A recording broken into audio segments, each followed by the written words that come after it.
બોલિવૂડ અભિનેત્રી શિલ્પા શેટ્ટી અને રાજ કુંદ્રાના ઘરે ઈડી ત્રાટ 15 ઠેકાણે તપાસનો ધમધમાટ। બોલિવૂડ જગતથી એક મોટા સમાચાર સામે આવ્યા છે। અભિનેત્રી શિલ્પા શેટ્ટી અને તેના પતિ રાજ કુંદ્રાના ઘરે ઈડી ત્રાટકી હતી। આ કાર્યવાહી પોર્નોગ્રાફી નેટવર્ક મામલે કરવામાં આવી રહી હોવાની ચર્ચા છે। આ મામલે ઈડી તેમના ઘર અને ઓફિસ બંને ઠેકાણે તપાસ કરી રહી છે।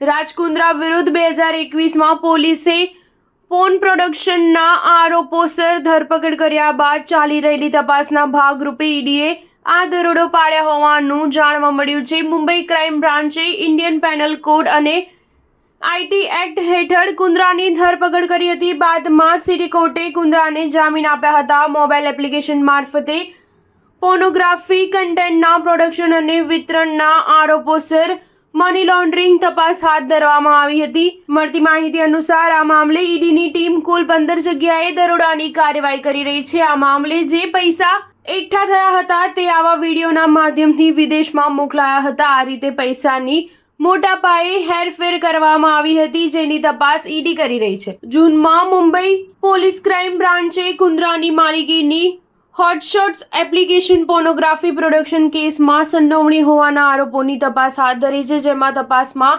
જપ્ત કરાયેલ સર્વર પર એડલ્ટ સામગ્રીનો પર્દાફાશ કર્યો હતો, જેના પગલે કુંદ્રા અને તેના સહયોગીઓની આકરી તપાસ હાથ ધરાઈ છે। સ્ટાર ન્યૂઝ 7 હંમેશા સચ્ચાઈની સાથે।